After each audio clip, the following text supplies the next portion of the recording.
দেশে নারী সমাজকে স্বাবলম্বী করা বা নারী উদ্যোক্তা তৈরি করার লক্ষ্য নিয়ে সরকারের পাশাপাশি বহু বেসরকারি সংস্থা কাজ করছে। সেরকম একটি বেসরকারি প্রতিষ্ঠান ইকো সোশ্যাল ডেভেলপমেন্ট অর্গানাইজেশন। গত 23 মার্চ থেকে ভোলা সদর ও লালমোহন উপজেলার 15 থেকে 24 বছর বয়সী মেয়েদেরকে স্বাবলম্বী করার জন্য একটি প্রকল্প শুরু করেছে। জেলা প্রশাসক কার্যালয়ের মুক্তিযুদ্ধ কর্নারে অনুষ্ঠিত সভায় প্রথমে প্রজেক্টের মাধ্যমে প্রকল্পটি সার্বিক দিক তুলে ধরেন সংস্থার monitoring and documentary officer Susmit Sarkar. সংস্থার ইভলিউশন অফিসার মাহফুজুর রহমানের সার্বিক ব্যবস্থাপনায় অনুষ্ঠিত সভায় সরকারি বিভিন্ন দপ্তরের জেলা প্রধান, বিভিন্ন মিডিয়া সাংবাদিক, বিভিন্ন বেসরকারি সংস্থার অফিসার ও বেশ কয়েকজন উপকারভোগীরা অংশগ্রহণ করেন। আমি এসডিওর প্রকল্প থেকে একটা প্রশিক্ষণ নিচ্ছি হ্যান্ডিক্রাফটের।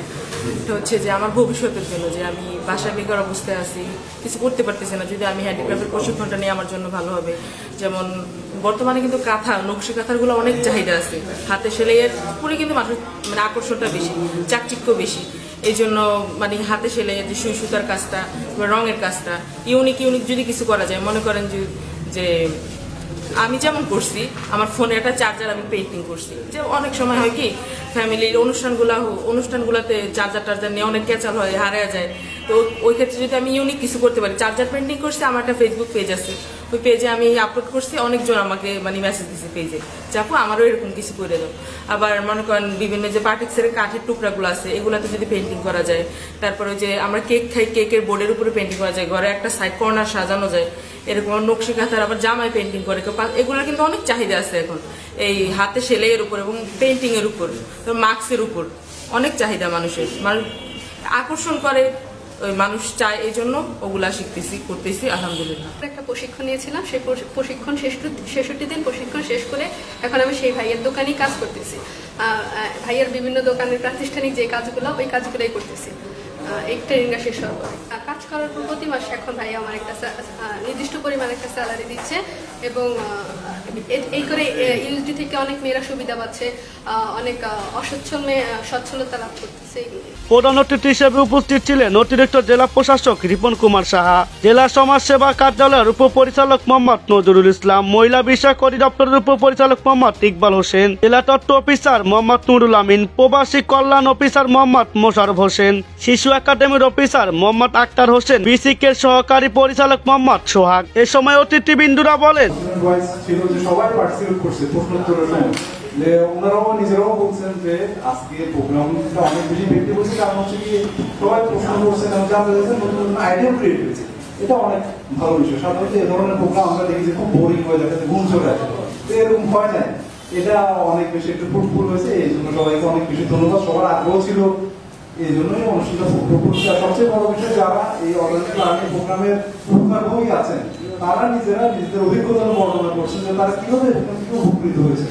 এটা আমাদের জন্য অনেক বেশি লার্নিং হবে, যে আমাদের জন্য লার্নিং হবে যে ওনাদের অভিজ্ঞতাটা আমরা ছড়িয়ে দিতে পারবো, যে আসলে এই প্রোগ্রামটার মাধ্যমে মানুষ উপকৃত হচ্ছে, যে অন্যান্য যারা আছেন তারা যাতে এই প্রোগ্রামে আসতে আগ্রহী হয় এবং উপকারটা এখান থেকে নিতে পারে। কারণ আমাদের সমাজটা, সমাজের বিশেষ করে প্রান্তিক জনগোষ্ঠী যারা আছে, তারা অনেক কিছু থেকে বঞ্চিত বলেই প্রান্তিক। এই প্রান্তিক জনগোষ্ঠীকে যদি আমরা মূলধারা নিয়ে আসতে পারি, এই ধরনের লার্নিং প্রোগ্রাম গুলো অনেক বেশি তাদের জন্য কাজে দিবে, তারা এই মূলধারায় আসতে সহযোগিতা করবে। এই ইএসডিও এই ধরনের একটা কর্মকাণ্ডের জন্য ওনারা ধন্যবাদ প্রাপ্য, ওনাদেরকে সাধুবাদ জানায়। এবং এই ধরনের কর্মকাণ্ড 2026 সাল বলছেন ওনারা, ওনাদের এই প্রোগ্রামটা চলতে থাকবে। আশা করি ভবিষ্যতে বাংলাদেশে যেহেতু প্রান্তিক জনগোষ্ঠী অনেক বেশি, 2026 সালের পরেও এই প্রোগ্রামটা এক্সটেন্ড করবে। প্রথমে তাদের যে উপস্থাপনাটা, প্রেজেন্টেশনটা দেখলাম, সেখানে থেকে বিভিন্ন রকমের কথা কিন্তু চলে আসছে এবং বিষয়গুলো নিশ্চয়ই বুঝতে পেরেছে, এটা তাদের জন্য অনেক লার্নিং হয়েছে, এটা তারা স্বীকার করেছে।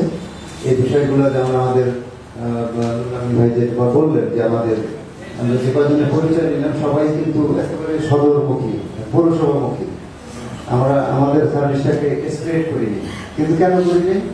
স্প্রেড করলে তারা মার্কেট পাবে। এখানে যেমন কম্পিউটার শিখে সে একটা দোকানে কাজ করছে, ও হ্যান্ডিক্রাফট শিখে সে নিজে এখানে ওই বাজারজাত করছে, তাই না? এরকম তো এখন বাজারজাত করতে পারলে তাহলে শিখাবো, তা না হলে শেখাতে পারবো না, কিন্তু তারও তো নিড আছে। যেমন আমাদের বেলুনিয়া, দলিগুরুনগর, তাই না? এই সকল যে আমাদের দূর দূরান্তে যে আমাদের এরিয়াগুলো আছে সেগুলো কিন্তু কাছাকাছির আওতায় আনতে হবে। আপনি টার্গেট করছেন আমাদেরকে 1000, কিন্তু আমার তো আছে 5000।